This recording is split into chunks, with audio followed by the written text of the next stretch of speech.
नमस्कार विद्यार्थी मित्रांनो, साई कृष्ण एज्युकेशन केअर या यूट्यूब चॅनलवर आपलं सर्वांचं स्वागत आहे. आजच्या व्हिडिओमध्ये महाराष्ट्राचा भूगोल या विषयामधील आपण अतिसंभाव्य प्रश्न बघणार आहोत आणि त्यामधील हा पाठ क्रमांक 4 असणार आहे. आपल्या महाराष्ट्रामध्ये होत असलेल्या सर्व सरळ सेवा भरती, त्याचबरोबर MPSCच्या भरती या सर्व परीक्षेसाठी मुलांनो बघितलं तर हे प्रश्न अतिशय महत्त्वाचे आहे. त्यासाठी तुम्ही आपल्या व्हिडिओला शेवटपर्यंत बघा आणि तुम्हाला प्रश्न आवडले तर आपल्या चॅनलला नक्की सबस्क्राईब करा, म्हणजे तुम्हाला अशा महत्त्वाच्या व्हिडिओचं नोटिफिकेशन मिळत राहणार. आणि आजच्या व्हिडिओमध्ये आपण एकूण 34 प्रश्न बघणार आहोत. काळजीपूर्वक थोडंसं लक्ष देसान, प्रश्नाला समजून घेऊ. पहिला प्रश्नाकडे थोडंसं लक्ष द्या. भारताच्या एकूण लोकसंख्येच्या किती टक्के नागरी लोकसंख्या आपल्या महाराष्ट्रात राहते? त्याचं उत्तर आहे बघितलं तर ऑप्शन क्रमांक पहिलं, म्हणजे किती तर 13.48%. प्रश्न दिला होता भारताची जी लोकसंख्या आहे त्यापैकी किती टक्के लोक आपल्या महाराष्ट्रात राहते, तर उत्तर असणार 13.48. त्याचबरोबर आपल्या महाराष्ट्रातली जी लोकसंख्या आहे या लोकसंख्येमध्ये नागरी लोकसंख्येचं प्रमाण किती, तर याचं उत्तर येते मुलांनो बघितलं तर 45.22%. लक्षात ठेवसान 45.22% हे आपल्या महाराष्ट्राच्या लोकसंख्येमधील, आणि भारताच्या लोकसंख्येमधील म्हटलं तर 13.48%. पुढचा प्रश्न बघू. पुढचा प्रश्न दिलेला आहे, काळजीपूर्वक लक्ष द्या. भारताच्या साक्षरताबाबत फक्त राज्याचा विचार करता महाराष्ट्राचा कितवा क्रमांक लागतो? म्हणजे आपल्या भारतातील जे राज्य आहे यामध्ये आपल्याला माहीत आहे की केरळ या राज्याचा पहिला क्रमांक येतो.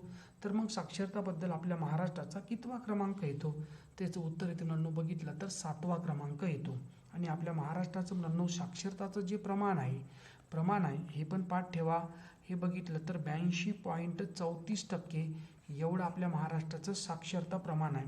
आणि यामध्ये मुलांनो बघितलं तर ग्रामीण साक्षरता प्रमाण किती, तर बघा 77.09%.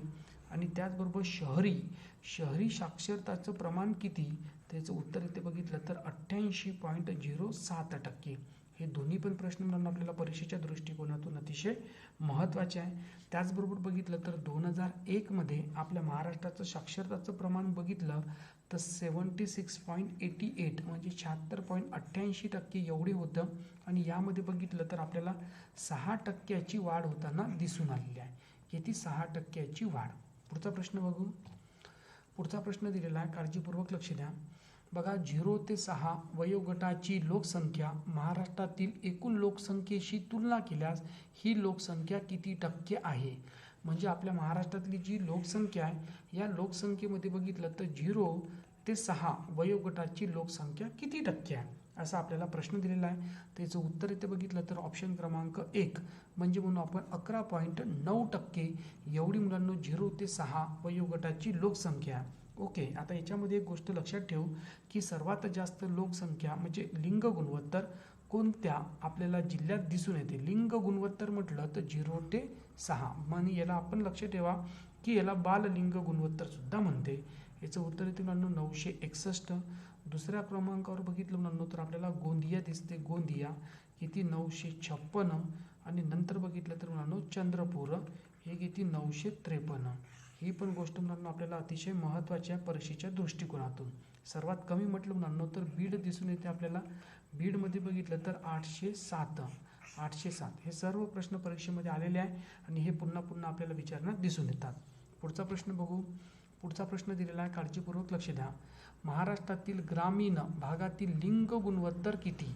ग्रामीण भागातील लिंग गुणोत्तर किती असा आपल्याला प्रश्न दिलेला आहे.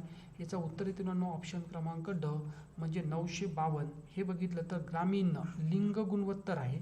त्याचबरोबर शहरी लिंगी गुणोत्तर किती म्हटलं तर 903. शहरी लिंग गुणोत्तर म्हटलं तर 903. पुढचा प्रश्न बघू, काळजीपूर्वक लक्ष द्या.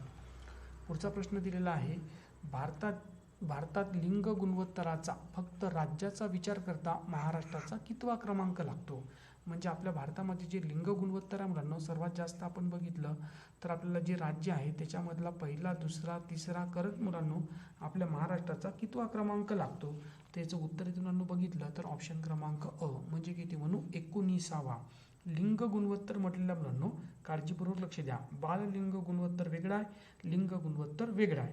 यामध्ये लक्षात ठेवू की 2001मध्ये आपलं बघितलं मुलांनो तर लिंग गुणोत्तर किती होतं तर 922 आणि 2011चा आपण विचार केला तर हे ते 929. याच्यामध्ये सर्वात जास्त लिंग गुणोत्तर हे आपल्याला रत्नागिरी जिल्ह्यात दिसून येते मुलांनो, हे 1122. त्याचबरोबर सर्वात कमी लिंग गुणोत्तर हे बघितलं तर मुंबई शहरमध्ये दिसून येते, हे बघितलं तर 832. ही इन्फॉर्मेशन अतिशय महत्त्वाची आहे परीक्षेच्या दृष्टिकोनातून. पुढचा प्रश्न बघू, काळजीपूर्वक लक्ष द्या. महाराष्ट्रातील लोकसंख्येचे वितरण अतिशय रिकामी जागा आहे. आपल्या महाराष्ट्रातील मुलांनो वितरण लोकसंख्येचं कसं आहे, त्याचं उत्तर येते मुलांनो विषम. विषम का बरं, तर पश्चिमेकडे मुलांनो बघितलं तर कोकण आणि पश्चिम महाराष्ट्र यामध्ये लोकसंख्या अधिक दिसून येते आणि पूर्वेकडे बघितलं तर जसं विदर्भ, मराठवाडा आणि खानदेश यामध्ये बघितलं तर आपल्याला काय दिसून येते, विरळ दिसून येते, विरळ लोकसंख्या, म्हणून याला म्हणतो आपण विषम वितरण. पुढचा प्रश्न दिलेला आहे, काळजीपूर्वक लक्ष द्या. भारताच्या घनतेबाबत, ते घटनेबाबत झालं मुलांनो, त्याला मी करेक्शन करून घेतो की बघितलं तर भारताची जी घनता आहे, घनता फक्त राज्याचा विचार करता महाराष्ट्राचा कितवा क्रमांक येतो. जसं बघितलं तर सुरुवातीला पहिला क्रमांक बिहारचा आहे. बिहारचा बघितलं तर आपल्याला माहिती पडते की बिहारची घनता किती तर 1106. त्याचबरोबर बघितलं तर आपल्या म्हणजे घनतेबद्दल आपल्या महाराष्ट्राचा कितवा क्रमांक येतो मुलांनो, त्याचं उत्तर येते बघितलं तर 12वा. आणि महाराष्ट्राची घनता किती आहे हे तुम्ही मला कमेंट बॉक्समध्ये सांगू शकता. त्याचबरोबर आपल्या महाराष्ट्रातली सर्वात का म्हणून आपण घनता आपल्या महाराष्ट्रामध्ये कमी असलेली किती तर गडचिरोलीमध्ये मुलांना बघितलं तर किती 74 म्हणजे 74. आणि बघितलं तर भारतामध्ये मुलांना बघितलं तर अरुणाचल प्रदेशमध्ये किती मुलांना तर फक्त 17. ही पण हा प्रश्न महत्त्वाचा आहे की भारताची घनता किती, बरोबर आहे. त्याचबरोबर बघितलं तर कितवा क्रमांक लागतो महाराष्ट्राचा, बिहारची किती, त्याचबरोबर महाराष्ट्रातली सर्वात कमी लोकसंख्या आणि भारतातील कमी लोकसंख्या घनतेबद्दल. बरं, पुढचा प्रश्न बघू. भारताच्या लोकसंख्ये वाढीबाबत महाराष्ट्राचा कितवा क्रमांक लागतो, म्हणजे महाराष्ट्राची लोकसंख्येचा फक्त विचार केला किती टक्के मुलांना वाढ, त्याच्यानुसार कितवा क्रमांक लागतो, तर याचं उत्तर येते ऑप्शन क्रमांक ड, म्हणजे किती म्हणून आपण बघितलं तर 15वा क्रमांक लागतो लोकसंख्या वाढीमध्ये, बरोबर आहे. त्याचबरोबर बघितलं तर भारतामध्ये सर्वात जास्त लोकसंख्या कोणत्या राज्यात वाढली मुलांनो, तर लक्षात येते आपल्याला मणिपूरमध्ये किती मुलांनो 81.80 एवढी मुलांनो टक्के एवढी लोकसंख्या वाढली. आणि सर्वात कमी लोकसंख्या वाढली म्हणजे कमी कोणत्या राज्यात झाली तर तो नागालँड, आणि ती किती 0.58% एवढी लोकसंख्या काय झाली मुलांनो कमी झाली. महाराष्ट्राचा विचार केला तर ठाणे जिल्ह्यामध्ये आपल्याला सर्वात जास्त लोकसंख्या वाढ दिसते, ती आहे 36.1%. आणि सर्वात कमी मुलांना बघितलं तर मुंबई शहरमध्ये किती वजा 7.97% वजा. ही एक कॉन्सेप्ट लक्षात ठेवा. पुढचा प्रश्न बघू, काळजीपूर्वक लक्ष द्या. 2011च्या जनगणनेनुसार महाराष्ट्रातील एकूण लोकसंख्येत पुरुषाची लोकसंख्या किती टक्के आहे. महाराष्ट्रामधली जेवढी पण लोकसंख्या आहे त्याच्यामध्ये मुलांनो पुरुषाची लोकसंख्या किती टक्के, त्याचं उत्तर येते मुलांनो 51.82%. आणि स्त्रीची किती मुलांनो, तर स्त्रीचे बघितलं तर आपल्याला दिसून पडते 48.16%. पुढचा प्रश्न दिलेला आहे, काळजीपूर्वक लक्ष द्या. महाराष्ट्राच्या लोकसंख्येवाढीचा दर किती होता. आपल्या महाराष्ट्रामध्ये मुलांनो लोकसंख्येवाढीचा दर किती होता, त्याचं उत्तर मुलांनो बघितलं तर काळजीपूर्वक थोडंसं लक्ष द्या. तर बघितलं तर आपण 2001 ते 2010 यामध्ये मुलांनो लोकसंख्या वाढीचा दर होता हा बघितलं तर किती 15 पॉईंट किती म्हणू आपण 99%. पण त्याच्यापूर्वी बघितलं मुलांनो तर 1991 ते 2001 यामध्ये लोकसंख्या वाढीचा दर होता मुलांनो बघितलं तर 22.73%. म्हणजे आपली लोकसंख्या बघितलं तर कम्पॅरेटिव्हली काय झाली, कमी झालेली आहे. पण कितीने कमी झाली तर 7.26% एवढी मुलांना लोकसंख्या आपला कमी झाली. म्हणजे काय म्हणतो लोकसंख्ये वाढीचा दर आपला वजा होता, म्हणजे यापैकी नाही म्हणून. पुढचा प्रश्न आहे, काळजीपूर्वक लक्ष द्या. महाराष्ट्राच्या राज्यात सर्वात कमी लोकसंख्या सिंधुदुर्ग जिल्ह्यात असून राज्याच्या लोकसंख्येत किती टक्के लोकसंख्या या जिल्ह्यात राहते. म्हणजे आपल्याला माहित आहे की लोकसंख्या सर्वात कमी सिंधुदुर्ग जिल्ह्यात होती, पण ही आपल्या बघितलं तर महाराष्ट्रातली जी लोकसंख्या आहे त्याच्या किती टक्के आहे. बरोबर आहे. प्रश्न समजून घ्या. याचं उत्तर आहे मुलांनो ऑप्शन क्रमांक क 0.75%.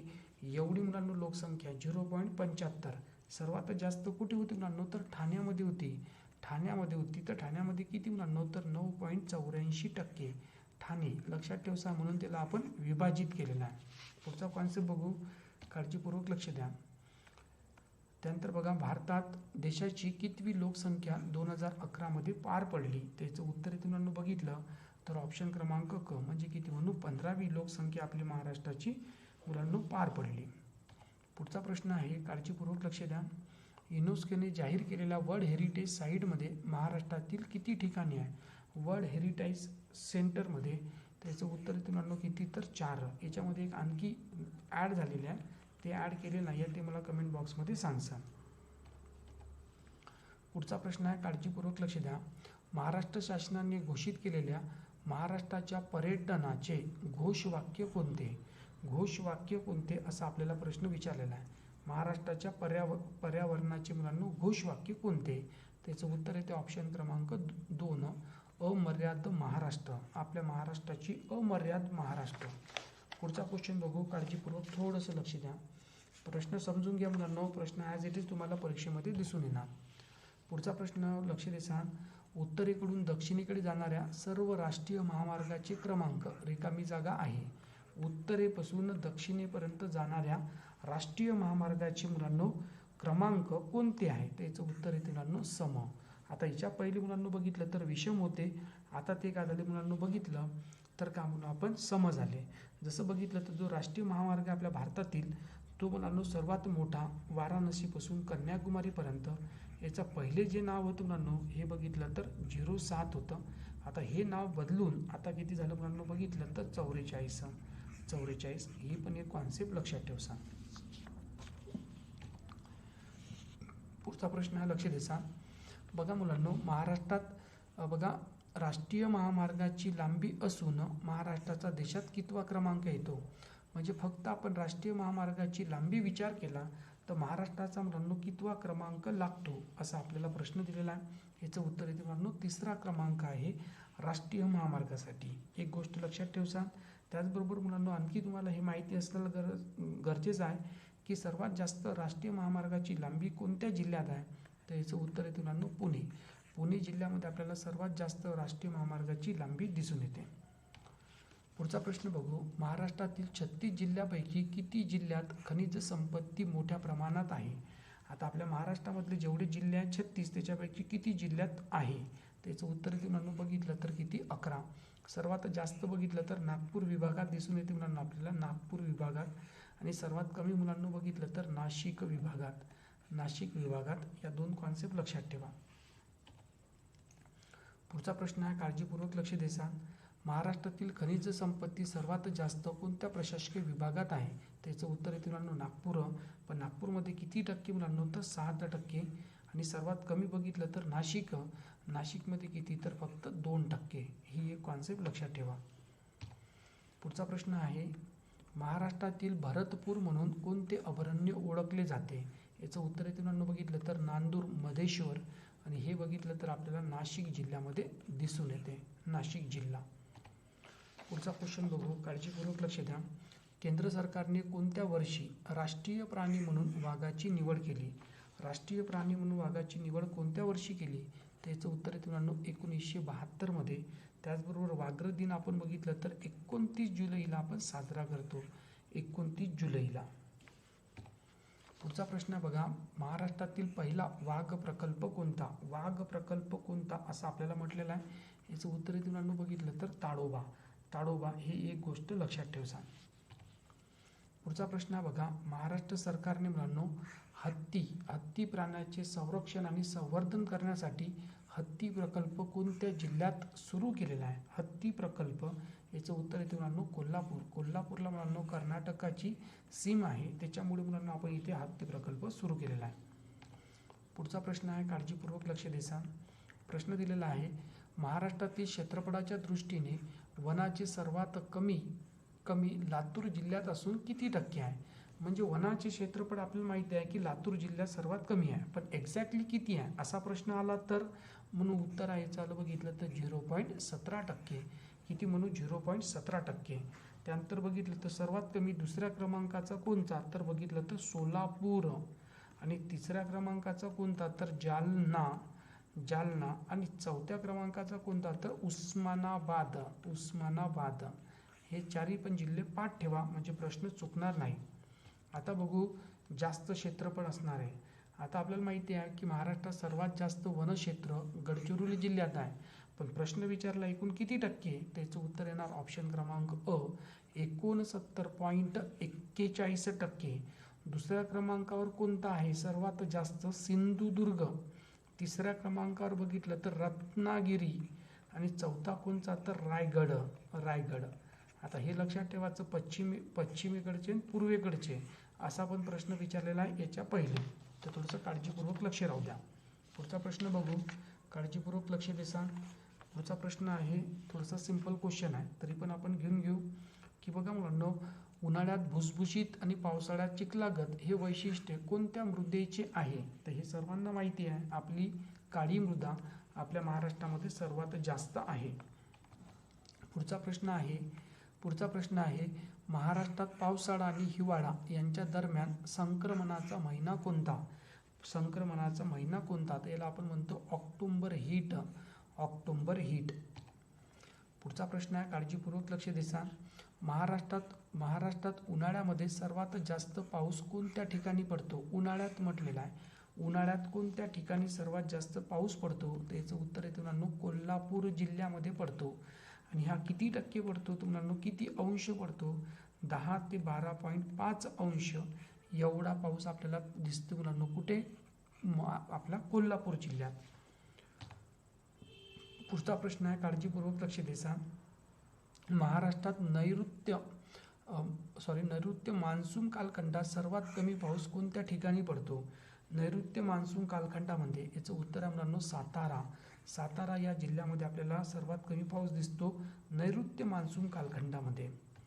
पुढचा प्रश्न आहे, काळजीपूर्वक लक्ष देसान की बघा प्रमुख नद्या आहे आणि या नद्याच्या मुलांना बघितलं तर उपनद्या दिलेल्या आहे. या नद्याच्या काय दिलेल्या आहे? उपनद्या. या उपनद्या याबद्दल तुम्हाला अयोग्य जोडी ओळखायची आहे.